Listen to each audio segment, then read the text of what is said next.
첫 시간 주님께 안녕하세요. 대강교회 오훈 목사입니다. 9월 11일 수요일입니다. 하나님 우리에게 주시는 말씀은 고린도후서 1장 23절에서 2장 4절까지 말씀입니다. 내가 내 목숨을 걸고 하나님을 불러 증언하시게 하노니 내가 다시 고린도에 가지 아니한 것은 너희를 아끼려 함이라. 우리가 너희 믿음을 주관하려는 것이 아니요 오직 너희 기쁨을 돕는 자가 되려 함이니 이는 너희가 믿음에 섰습니다.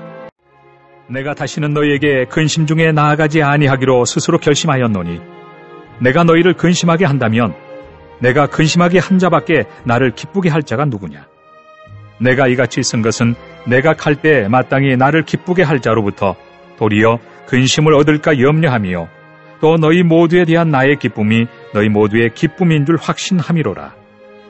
내가 마음에 큰 눌림과 걱정이 있어 많은 눈물로 너희에게 썼노니 이는 너희로 근심하게 하려 한 것이 아니요 오직 내가 너희를 향하여 넘치는 사랑이 있음을 너희로 알게 하려 함이라. 아멘.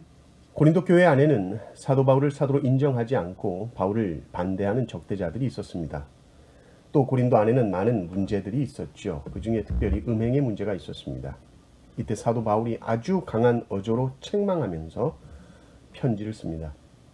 교회 안에 명백한 죄가 있을 때 교회는 그를 권징하고 치리해야 합니다. 권징과 치리가 사라지면 교회는 죄를 죄로 여기지 못하고 죄를 잘라내지 못하며 교회의 거룩성을 결국 잃고 썩게 됩니다. 사도 바울은 이들의 죄에 대해 분명하게 치리합니다. 그러나 문제는 치리를 한 후에 교회가 그 죄에서 회개한 자를 받아준 것이 아니라 여전히 그를 향한 정죄와 미움이 남아있는 것이죠.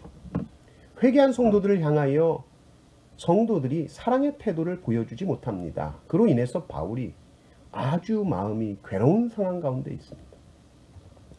사도 바울이 편지를 통해서 그들의 죄를 지적했다면 성도들이 이제 그들을 끌어안아줘야 되는데 그러지 못했다는 거죠. 그러니 지금 바울이 고린도를 방문하는 것이 오히려 분란을 더 일으킬 수 있는 것입니다. 교회에 더 근심거리가 될 수 있는 것이죠. 그래서 처음 세웠던 계획과 다르게 고린도 교회 방문을 포기하게 되는 것입니다.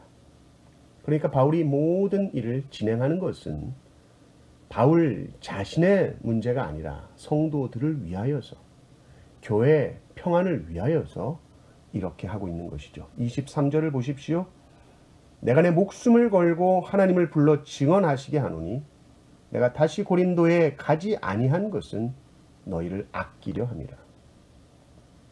고린도에 가지 아니한 것은 성도들을 아끼기 때문입니다. 그렇다고 바울이 그냥 문제를 덮어두겠다는 것이 아니죠. 오히려 그들로 하여금 근심하지 않게 하면서 문제를 어떻게 해결할 수 있을까? 그래서 바울은 직접 방문하는 것이 아니라 먼저 글로써 편지를 쓰는 것을 선택하는 것입니다. 사실 지금 바울이 고린도 교회를 방문하면 호통칠 겁니다. 바울도 자기 자신을 잘 알았던 것 같아요. 당장에 불러다가 야단쳐야 하지만 생각해보면 아니죠. 성도들을 아끼는 마음에서 생각해보고 또 기쁨으로 어떻게 도울까 생각하니 먼저 편지를 쓰는 것이 좋겠다 한 것입니다. 그래서 사도 바울은 이 편지를 목회와 선교에 정말 잘 활용하셨던 것 같습니다. 신약 성경은 사실 대부분이 교회를 향한 편지요, 성도들을 위한 편지로 되어 있죠. 2장 3절을 한번 보십시오. 내가 이같이 쓴 것은 내가 갈 때 마땅히 나를 기쁘게 할 자로부터 도리어 근심을 얻을까 염려하며 또 너희 모두에 대한 나의 기쁨이 너희 모두의 기쁨인 줄 확신함이로라. 우리는 그래도 찾아가는 것이 좋지 않은가 생각할 수 있습니다. 그래도 얼굴 보고 말하는 것이 좋지 않은가 생각할 수 있죠. 이런 수고가 필요한 것이 아닌가 생각이 듭니다. 그런데 지금 발로 찾아가는 수고를 넘어서는, 얼굴을 맞대고 호통치는 이 분노를 넘어서는 이 바울의 애끓는 마음이 있습니다. 그것을 알 수 있는 것이 뭡니까? 바로 눈물입니다. 편지를 쓰는데 그냥 이성적으로만, 논리적으로만 뭐가 옳고 그러다는 것을 판단하는 내용으로만 쓰고 있는 것이 아닙니다. 바울은 눈물로 편지를 쓰고 있습니다. 진리하면서 사랑을 잃어버린 교회를 향해서 회개하는 자들을 품에 끌어안지 못하고 여전히 정죄하고 있는, 여전히 비난하고 있는 성도들을 향해서, 그래서 용서가 충만하지 못하고 사랑이 충만하지 못한 교회를 향해서 바울이 울고 있습니다. 이 뜨거운 눈물을 담아서 바울이 편지를 쓰고 있는 것이죠. 4절을 보십시오. 내가 마음에 큰 눌림과 걱정이 있어 많은 눈물로 너희에게 썼노니 이는 너희로 근심하게 하려 한 것이 아니요 오직 내가 너희를 향하여 넘치는 사랑이 있음을 너희로 알게 하려 함이라. 여러분은 눈물을 흘리십니까? 언제 흘리십니까?